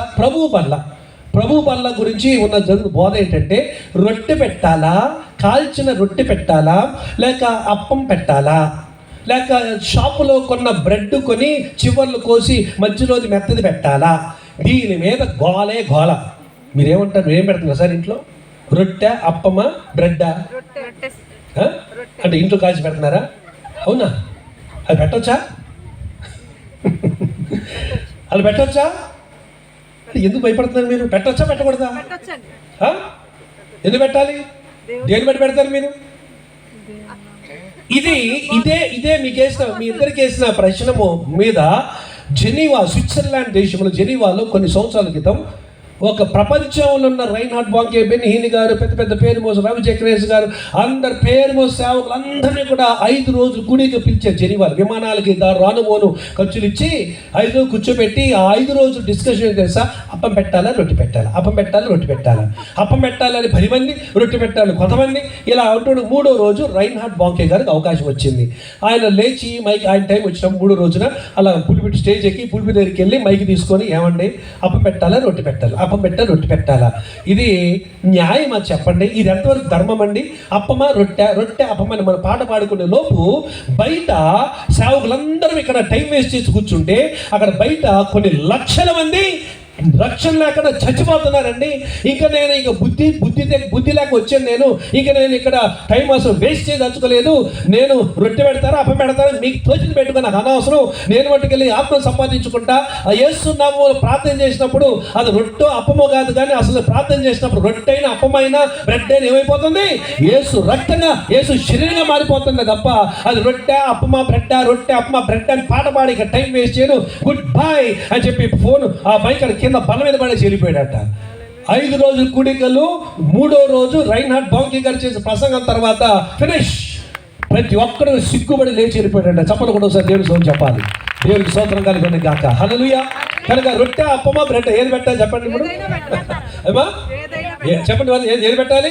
ఏదైనా పెట్టవచ్చు, మీకు ఏది అందుబాటులో ఉంటే పెట్టండి. కానీ ఈ రొట్టె, అప్పం ముఖ్యంగా దాన్ని ప్రార్థన చేసినప్పుడు ఏమవుతుంది? అది దేవా, ఈ రొట్టెను, ఈ అప్పమును లేక ఈ బ్రెడ్ని నేను ప్రార్థన చేసి ప్రతిష్ఠ చేస్తుండగా ఇది ఇక రొట్టె, అప్పం, బ్రెడ్ కాదు, ఇది యేసు ప్రభు శరీరము. ఆమేన్. చూసారు? పుచ్చుకొని తినుడి అప్పం అని ఉంది అక్కడ. చెప్పచ్చు, ఆలోచన ఎంత బుద్ధి లేకుండా పంచుకుంటున్నాం అందరూ కూడా.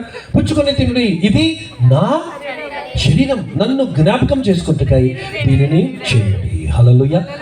అంటే బోధలు ఇంకా చాలా, నేను అబద్ధ బోధలు అనేటువంటి దాని మీద 2 రోజులు సెమినార్ తీసుకుంటున్నాను నేను విశాఖపట్నంలో, ఇంకా చాలా ప్రదేశాల్లో అవాంతర శాఖలు, అబద్ధ బోధల మీద నేను I'm one of the experts గాక.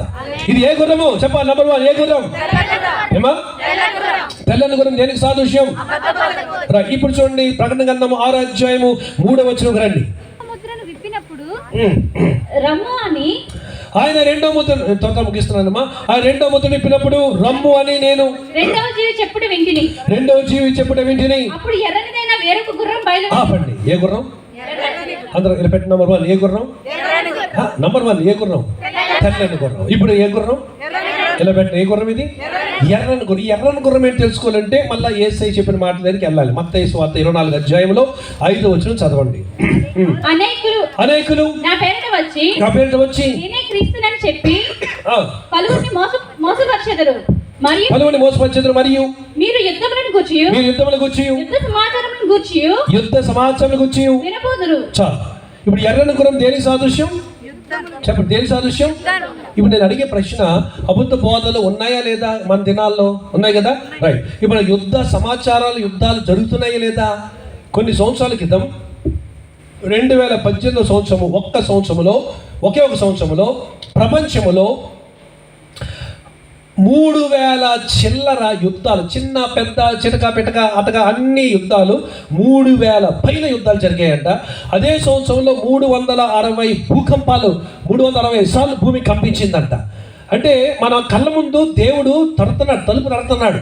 ఈ పరిస్థితుల ద్వారా దేవుడు తెలియజేస్తున్నాడు, ఇదిగో నా ఈ అంత్య దినాలు ఉన్నాయి, అంత్య దినాలు మీరు ఉన్నారు కనుక వేలుకొనండి, సిద్ధపడండి, బతుకు మార్చుకోండి అని ప్రభు చెబుతున్నా, మనమైతే లెక్కజాము లేకుండా మన ఇష్టానుసారంగా ప్రాణమా తినము, తాగము మరియు సుఖించుమని చెప్పేసి బతికేస్తున్నాం.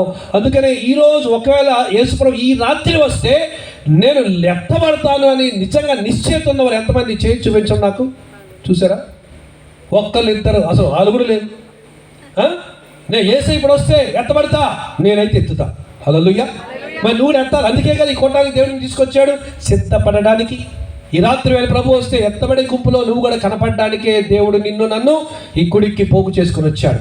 ఇంత జరుగుతున్నాయే, యుద్ధాలు జరుగుతున్నాయే, మన దేశంలో జరుగుతున్నాయే. ఒక రాజ్యం మీదకి రాజ్యం, తర్వాత జనం మీదకి జనం, ప్రజల మీదకి ప్రజలు, ఇంట్లో యుద్ధాలు. అమ్మ నాన్న, అమ్మ ఒక పార్టీ, నాన్న ఒక పార్టీ, కొడుకు ఒక పార్టీ, కూతురు ఒక పార్టీ కదా. కూతురేమో నాన్న పార్టీ, కొడుకేమో ఎవరు మాట్లాడుతుంది ఇక్కడ ఏమో లేవు అటువంటివి. దేవుని స్తోత్రం. కూతురు సహజంగా చెప్తున్నా, కూతురు డాడీ పార్టీ, కొడుకు అమ్మ పార్టీ, ఈ ఇద్దరి మధ్య పార్టీలు. ఒక ఇల్లు ఉందన్నమాట. ఇంట్లో అమ్మ కొడుకు నాన్న కూతురుతో మాట్లాడరు కొన్ని సంవత్సరాలు. రమారమి 3.5-4 సంవత్సరాలు మాట్లాడారు ఊర్లో. ఈ విషయం తెలిసి నన్ను నా ఇంటికి వెళ్ళిన తర్వాత తీసుకెళ్లారు. వెళ్ళిన తర్వాత చెప్పారు, సార్ ఇది పరిస్థితి అన్నప్పుడు మొత్తానికి అక్కడ ఏదో ప్రభు వాడుకున్నారు. మళ్ళీ సమాధాన పడి మళ్ళీ వాళ్ళ నలుగురిని తీసుకొని నేను భోజనాలు తీసుకెళ్ళాలి. నలుగురిని కూడా. హల్లెలూయా. చూడండి, ఇంట్లోనే నాన్న కూతురు ఒక పార్టీ, అమ్మ కొడుకు ఒక పార్టీ, ఇద్దరు 2 పార్టీలు మాట్లాడుకో, తెలుగుదేశం కాంగ్రెస్. అలా ఉంది ఆ ఇంట్లో. అది రాజకీయాలు ఉండాలి, ఇంట్లో కాదు. హలో, తగ్గించుకోవాలి. భార్య చూపాల్సింది మధ్యాహ్నం చెప్పా, భార్య చూపాల్సిన మధ్యాహ్నం ఎప్పుడు నేను పెళ్లిలో మాట్లాడాను అనుకుంటా. ఓకే, గుంటూరులో. ఓకే, భార్య చూపాల్సింది ఏంటి? ఒకే ఒక మాట. ఏంటా మాట? లోబడాలి. చెప్పండి భార్యలందరూ, భార్యను మట్టిగా చెప్పండి, నేనేం చేయాలి? అబ్బా, కొంచెం గట్టి చెప్పండి. ఇలా నాతో పాటు ఏమండి, మాట్లాడలేదు ఇప్పుడు. ఏమండి సార్ అలా అవుతుంది. దేవా, నా భర్తకు నేను లోబడేటట్టుగా నన్ను చెయ్యి. ఆమేన్. మరి భర్తలు ఏం చేయాలట? అబ్బా, అంత త్వరగా చెప్తే ఎంతమ్మా? నువ్వు లోబడితే ప్రేమిస్తారు అంటే నువ్వు కాదులే. సో భర్త ఏం చేయాలంట? చెప్పండి, భర్త అంతా చెప్పండి. నేను, అయ్యో బాబు, ఒక గుర్తు రాలేదు. Oh my goodness. అరే మీ ఇద్దరు కూడా భర్తలే కదా, మీరేమైపోయారు? హల్లెలూయా. చెప్పండి బ్రదర్స్, పెళ్ళైన బ్రదర్స్ చెప్పండి. నేను నా భార్యను ప్రేమించి, 2 గొంతులు ఏర్పడుతున్నాయి, అయినా పర్వాలేదు. చెప్పండి, నా భార్యను ప్రేమించి చేరదీసి ఆదరించేదను. ఆమేన్. సింపుల్. భర్త ప్రేమించాలి, భార్య లోబడాలి. ఈ 2 కరెక్ట్గా ఉంటే ప్రతి ఇల్లు కూడా ఒక పరలోకంగా ఉంటుంది. నమ్మిన వారు చప్పలు కూడా వస్తే గట్టిగా దేవుని సేవ చెప్పాలి. హల్లెలూయా. ప్రతి ఇల్లు కూడా ఎలా ఉంటుందండి? ఒక పరలోకముగా, నమూనాగా ఉండగలదు. సింపుల్ సూత్రం పాటిస్తే ఎంత బాగున్నావు. అందుకని ఈరోజు ఇళ్లల్లో ఎన్ని జరుగుతున్నాయి. భార్య భర్తలు విడాకులు కేసులు పెట్టుకొని, ఏమండి మరి ఇండియాలో కూడా మా ఈరోజు. అందుకనే లోకము చాలా భయంకర పరిస్థితి. ఇవన్నీ జరుగుతున్నాయండి. అర్థం ఏంటన్నమాట? దేవుని ప్రభు యొక్క రాకడ చాలా సమీపంగా ఉన్నది. ఆమేన్. రైట్, తొందరగా నెక్స్ట్ 3వ గురం దగ్గరికి వెళ్ళిపోతున్నాం. మొదటి గురం చెప్పండి అమ్మా, ఏ రంగు? అది దేనికి సాదృశ్యం? అది అబద్ధ బోధ, అబద్ధ ప్రవక్త. 2వ గురం ఏ రంగు? అది దేనికి సాదృశ్యం? అది యుద్ధాలకు సాదృశ్యం. నెక్స్ట్ 3వ రంగు 5వ వచనం చదవమ్మా. ప్రకటన గ్రంథం 6వ అధ్యాయం 5వ వచనం. ఆయన 3వ ముద్ర విప్పగా రమ్మని 3వ వచ్చి చెప్పడం వింటిని నేను చూడగా ఇదిగో. ఏ గుర్రం? అందరూ చెప్పండి, ఏ గుర్రం? ఇది ఏదో సరదాగా టైంపాస్ చెప్పలేదు ప్రసంగం. పరిశుద్ధాత్మ దేవుడు, నేను చెప్తున్నాను, నేను ఇక్కడికి ముందు ప్రార్థన చేసుకుంటూ నా ప్రార్థన సిద్ధపాటు. దేవా ఏం చెప్పాలి, అక్కడ నీ చిత్తం ఏంటని ప్రార్థన చేసుకుంటూ వచ్చా. నేను నా రూమ్లో పాస్టర్ గారు కూడా ఉన్నారు. ఏం రాసుకోలేదు, సిద్ధపడలేదు, జస్ట్ ప్రేరేణ సిద్ధపాటు. ఇక్కడ వచ్చి కూర్చున్న తర్వాత దేవుడు చెప్పాడు, ఈ అంశం మీద మాట్లాడు నువ్వు అని. హల్లెలూయా. సాయంకాలం మీద అన్నాను, కానీ అది కూడా మనసులో లేదు. అంటే దేవుడు ఎంతగా మిమ్మల్ని ప్రేమించి ఎత్తబడి దినములో ఏ ఒక్కరు విడిచిపెట్టబడకుండా అందరూ ఎత్తబడాలని ఎంత కోరుతున్నాడు దేవుడు. ఒకసారి ఆలోచించి అందరూ ఒకసారి దేవుని స్తోత్రం చెప్పండి. మన పరమ తండ్రికి మరొకసారి చెప్పండి, హల్లెలూయా. దేవుని స్తోత్రం కలుగును గాక. ఆమేన్. సో ఇది 3వ గుర్రం. ఏ గుర్రం ఇది? నల్లని గుర్రం. తెల్లని గుర్రం అబద్ధ బోధలు, ఎర్రని గుర్రమేమో యుద్ధాలు. ఓకే, తర్వాత నల్లని గుర్రమేమో చదవమ్మ. తర్వాత 6వ వచనం చదవమ్మ. మత్తయి సువార్త 24వ అధ్యాయము 6వ వచనం. అక్కడక్కడ మరియు అది అయిపోయింది. యుద్ధ సమాచారం వచ్చి ఇందరు కలవరపడకుండా చూచుకొనండి. ఇది జరగాల్సి ఉన్నవి కానీ అంతం వెంటనే రాదు. జనం మీదకి జనము, రాజ్యం మీదకి రాజ్యం. అదంతా ఎర్రని గుర్రం. తర్వాత ఏమొస్తాయంట? ఈ నల్లని గుర్రం దేనికి సాదృశ్యం? కరువులు. శ్రీలంకలో ఈరోజు పరిస్థితి ఏంటో తెలుసా? నేను 2019 సంవత్సరం నవంబర్ నెలలో శ్రీలంక వెళ్ళాను. నవంబర్ నెలలో అక్కడ దేవుడు చాలా బలంగా వాడుకున్నాడు. నన్ను ఒక బిజినెస్ మ్యాన్ పిలిచాడు, ఆహ్వానించాడు. కొలంబో, అక్కడ నుంచి రత్నపుర, చాలా ప్రదేశాలు దేవుడు తీసుకెళ్ళారు, వాడుకున్నారు. మళ్ళీ ప్రతి 3 నెలలకో ప్రతి 6 నెలలకో దయచేసి రండి అయ్యగారు అని వాళ్ళు శ్రీలంకలో అడిగారు. ఇంతలో కరోనా వచ్చింది, అది ఆగిపోయింది.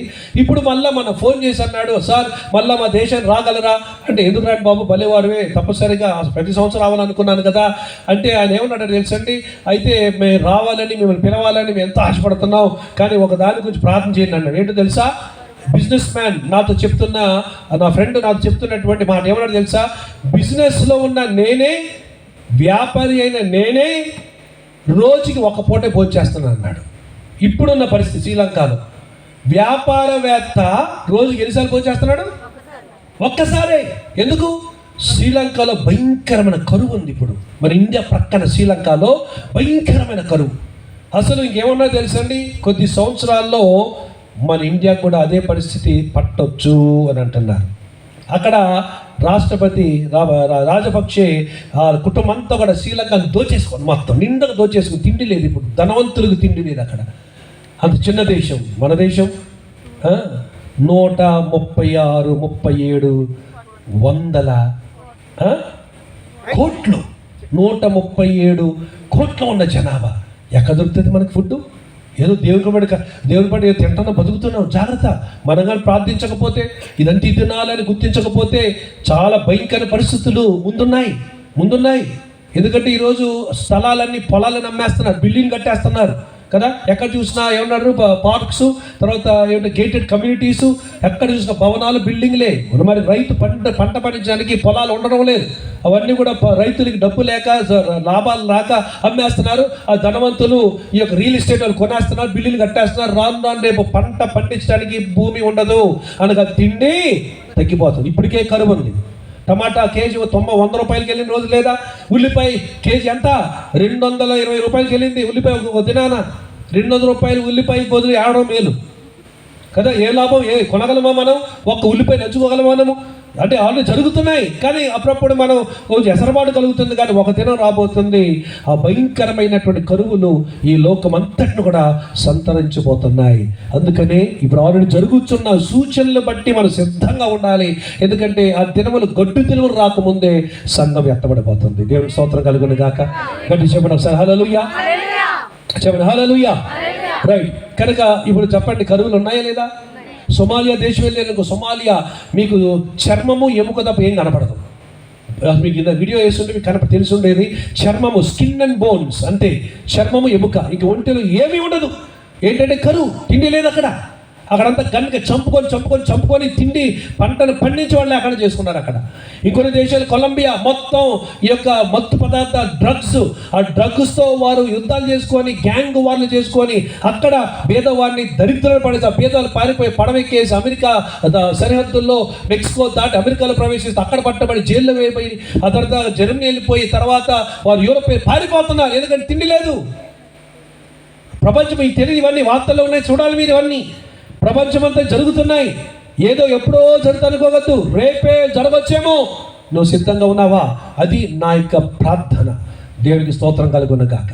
అని చెప్పండి హల్లెలూయా. ఇది నిజం. అవసరమైతే టీవీ ఆన్ చేసి చూడండి, న్యూస్ చూడండి. టీవీ అంటే అక్కడికి మా టీవీ, మీ టీవీ, ఈ టీవీ, ఆ టీవీ పెట్టండి. ఈ టీవీలో న్యూస్ పెట్టండి, లేదా టీవీ నైన్ చూడండి. ఎంత భయంకర వార్తలు వస్తున్నాయో, ఎన్ని హత్యలు జరుగుతున్నాయో, ఎన్ని నేరాలు జరుగుతున్నాయో, ఎన్ని ఘోరాలు జరుగుతున్నాయో. మొన్న హైదరాబాద్లో తెలుసు కదా మీకు, ఒక మైనర్ గర్ల్ని తీసుకెళ్లి పాడు చేశారు. గుంపులో ఉన్నటువంటి కారులోనే ఒక భయంకర కిరాతకమైన. ఇప్పుడు ఊహించే మనం, ఎప్పుడు ఇండియాలో జరిగితే ఊహించామో? స్త్రీని గౌరవించే సమాజము, సంస్కృతి ఉన్న మన దేశంలో ఈరోజు ఎంత దారుణంగా, వయసుకు నిమిత్తం లేకుండా, ఏమంటే మరి ఆడవది మనిషి తల్లితో సమానమైనది అనేటువంటి జ్ఞానం లేకుండా, ఒక స్త్రీ కనబడగానే, తెల్లగా, రంగుగా, చక్కగా హైట్లోని స్త్రీ కనబడగానే తలంపులను ఎక్కడెక్కడికో పరుగులు తీస్తున్నాయి. యెర్మీయా ముందే చెప్పాడు, 17వ అధ్యాయం, యెర్మీయా గ్రంథం 17వ అధ్యాయంలో ఆయన చెప్పాడు, 10వ వచనం ఏమన్నాడంటే, మానవ హృదయము కేవలం చెడ్డదే. చదువునమ్మా, యెర్మీయా గ్రంథం 17వ అధ్యాయం 10వ వచనం ఏమన్నాడు అక్కడ? 9 చదవమ్మా. యెర్మీయా గ్రంథం 17వ అధ్యాయం 9వ వచనం. హృదయం అన్నిటికంటే మోసకరమైనది, బహుఘోరమైన వ్యాధి. అన్నిటికంటే మోసము. ఎవరు తెలుసా? భార్య కాదు, భర్త కాదు, అత్త కాదు, ఇంకెవరో కాదు, మామయ్య కాదు, అల్లుడు కాదు, కోడలు కాదు. అన్నిటికంటే మోసమే ఏంటది? హృదయం.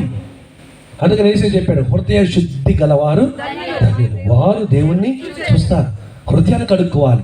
అందుకని హృదయములో ద్వితీయోపదేశకాండం 11 అధ్యాయంలో 18 వచనములో, ద్వితీయోపదేశకాండం 11 అధ్యాయం 18 వచనం, అక్కడ ఏమన్నాడు మోషే ద్వారా దేవుడు ఏమన్నాడంటే, కాబట్టి మీరు ఈ నా మాటలను మీ ఎక్కడంట చెప్పండి, ఎక్కడంట ఫస్ట్ స్పాట్, ఫస్ట్ ప్లేస్, ఈ వాక్యాన్ని ఎక్కడ పెట్టమన్నాడు? మీ హృదయములో పెట్టమన్నాడు. హల్లెలూయా. హృదయం హృదయం హృదయం. అందుకని ప్రియమైన దేవుని బిడ్డలారా, ఈ లోకం ఇవన్నీ జరుగుతుండగా తెల్లని గుర్రం అబద్ధ బోధలు, ఎర్రని గుర్రం చెప్పండి యుద్ధములు, తర్వాత నల్లని గుర్రము కరువులు, తర్వాత ఆఖరి గుర్రము ముగించుకుందాం. 7వ వచనం చదవమ్మా. ప్రకటన గ్రంథం 6వ అధ్యాయం 7వ వచనం. ఆయన 4వ వంతు ఇప్పినప్పుడు రమ్ము అని 4వ జీవి చెప్పిన వింటిని, అప్పుడు నేను చూడగా ఇదిగో ఆపమ్మా. ఏ రంగు అంటే ఆ పాండుర రంగు ఏంటంటే ఆకుపచ్చ రంగు అనమాట. రమరమి చాలా డల్గా ఉండేటువంటి ఆకుపచ్చగా బాగా ఫేడ్ అయిపోయినటువంటి, ఎక్కడ కనపడుతుంది నాకు, బహుశా అది గ్రీన్ రంగు, ఆకుపచ్చ రంగు ఫేడ్ అయిపోతే ఎలా ఉంటుందో అదేంటో తెలుసుకోవాలంటే మళ్ళీ అక్కడికి వెళ్ళాలి. ఎక్కడికి వెళ్ళాలి చెప్పండి? మత్తయి సువార్త 24వ అధ్యాయము చదవండి, 7వ వచనం చదవండి. 8వ వచనం చదవండి. 8వ వచనం. జనులు మిమ్మును శ్రమల పాలు చేసి చంపెదరు. చాలు, శ్రమల పాలు చేసి చెప్పండి. ఈ యొక్క పాండుర వర్ణం దేని సాదృశ్యం? మరణానికి సాదృశ్యం. హల్లెలూయా. జాగ్రత్త గమనించాలి. ఎందుకు పరిశుద్ధాత్మ దేవుడి రాత్రి వేళ మీరు బహుశా 200-300 మంది ఎంత ఉంటారు మీరందరూ, ఇదే సందేశాన్ని 10,000 12,000 మంది కూడా చెప్పారు, వీడియోస్ పాటు చెప్పాను. కానీ తీవ్రత తగ్గలేదు, తక్కువ మంది కదా అని చెప్పి నేనేమి సన్నగిలి లేదు. అక్కడ కొన్ని వేల మంది ముందు ఎలా చెప్పానో దానికంటే తీవ్రంగా మీతో ఈ మాటలు చెప్తున్నాను. మీరు కొద్ది మంది ఎక్కువ మంది ముఖ్యం కాదు, మీ స్థితి గతి నేడు ఎలాగుందో అది ముఖ్యం. రేపు యేసు ప్రభువు వారు మధ్యాకాశానికి వచ్చినప్పుడు ఎత్తబడే గుంపులో ఉండగలిగే సిద్ధపాటు నీకుందా అనేది ఆలోచించుకోవాలి. దేవునికి మహిమ కలుగును గాక.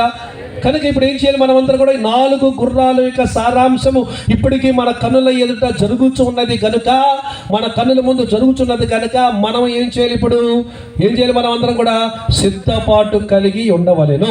ఆమె చెప్పండి, గడిచిన ఆమె చెప్పండి. సో సిద్ధపాటు కలిగి ఉండాలంటే ఆ పంచకార్యాలు చేయాలి. ఈ సిద్ధపాటు పంచకార్యాలు ప్రస్తావించుకొని ముగించుకుందాం. దయచేసి త్వరగా మీ బైబిల్ గ్రంథాన్ని 1 కొరింథీ 16 అధ్యాయం చెప్పండి. 1 కొరింథీ 16 అధ్యాయంలో అక్కడ సిద్ధపడడానికి 5 ప్రాముఖ్యమైనటువంటి ప్రమాణాలు ఉన్నాయి. అక్కడ ఆ ప్రామాణికమైనటువంటి 5 గుర్తించుకోవాలి. అందరూ కూడా ఇలా ఇప్పుడు ఈ చేయలేపటి ఎడం చేయలేపటి అందరూ కూడా త్వరగా చెప్పండి అమ్మా. 1 కొరింథీ 16 అధ్యాయం 13 వచ్చి చదవమ్మా. 1 by 1 చదవాలి. ఎలా ఉండాలి? మీరు చెప్పండి. కనుక ఈ గుర్రాల సారాంశం జరుగుతుందిగా చెప్పండి, జరుగుతుందా లేదా? జరుగుతుంది. కానీ మనం ఏం చేయాలి? ఎలా ఉండాలి? మనం మెలకుగా ఉండాలి. తర్వాత రెండోది అందరూ ప్రైజ్ ది లార్డ్. మొట్టమొదటి ఏంటండి? రెండోది ఏంటండి? మర్చిపోతారా? మర్చిపోతారు. నా పేరు మర్చిపోయిన పర్లే, దేవుడు రాయ్యా ఆయన ఎవడో అనుకున్న పర్లే, ఏం పర్లే. కానీ ఇది మట్టుకు మర్చిపోతే మట్టుకు విడవబడుట బహు ఘోరము. మూడో మాట ఏంటిది? చెప్పండి.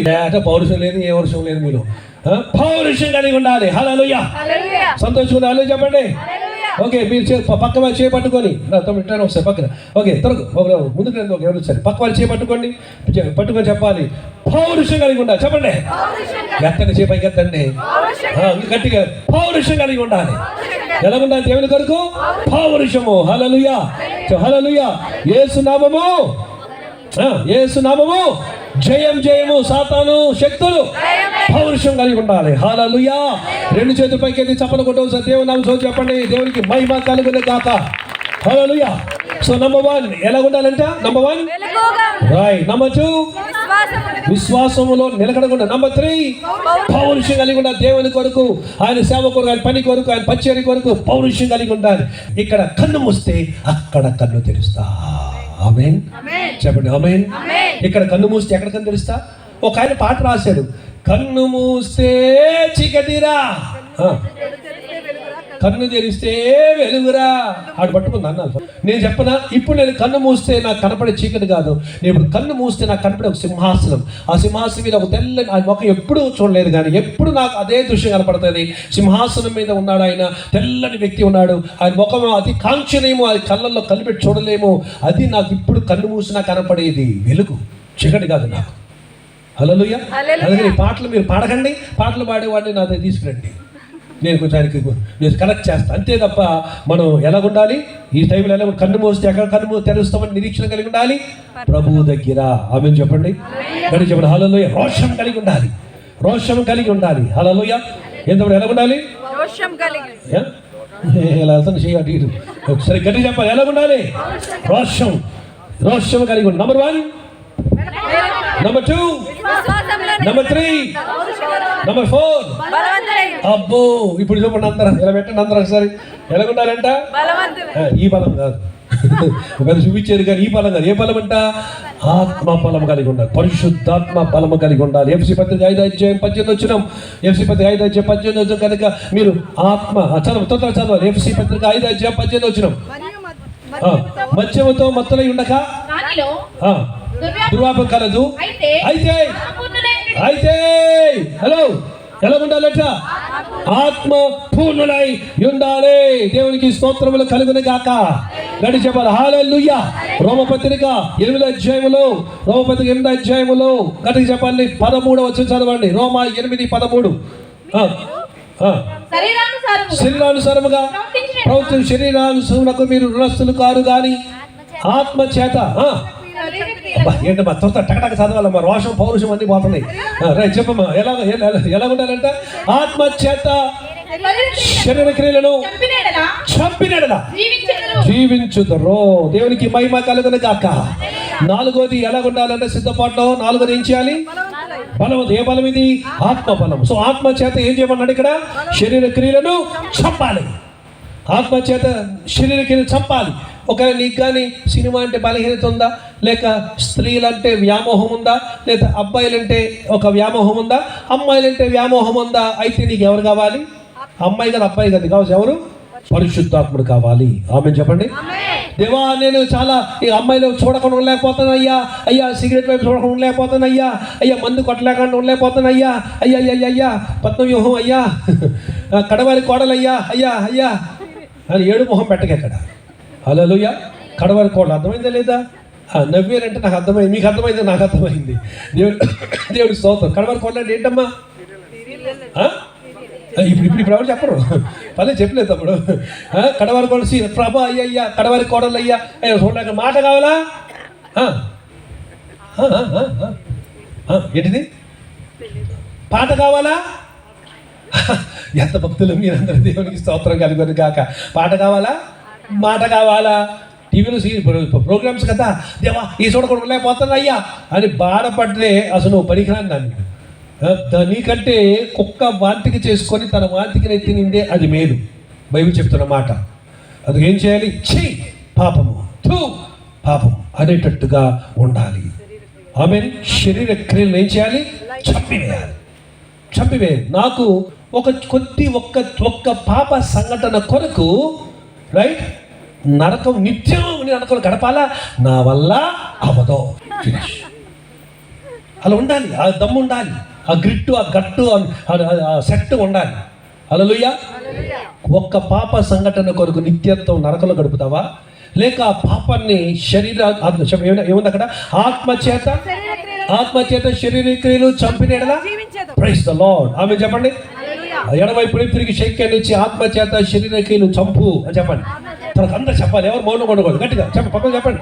ఆత్మ చేత శరీర క్రియలను చెప్పు తమ్ముడు, చెప్పు గడి చెప్పు. సిగరెట్ కావచ్చు, మందే కావచ్చు, కుళ్ళు కిల్లి కైని వైని విస్కీ బ్రాంతి కావచ్చు, ఏదైనా సరే ఆత్మ చేత శరీర క్రియలను, అందులో ఆత్మలో ఎలా ఉండాలి? బలవంతులై ఉండాలి. చప్పలు కూడా వచ్చే గట్టిగా దేవుని నామమున స్తోత్రం చేసుకుందాం. ఆఖరి మాట చూసి ముగించుకుందాం. ప్రియమైన వాళ్ళారా, చాలా టైం అయిపోయింది. ఓకే, ఆఖరి మాట చూసి ముగించుకుందాం. దేవుడి స్తోత్రం కలుగును గాక. ప్రైజ్ రా.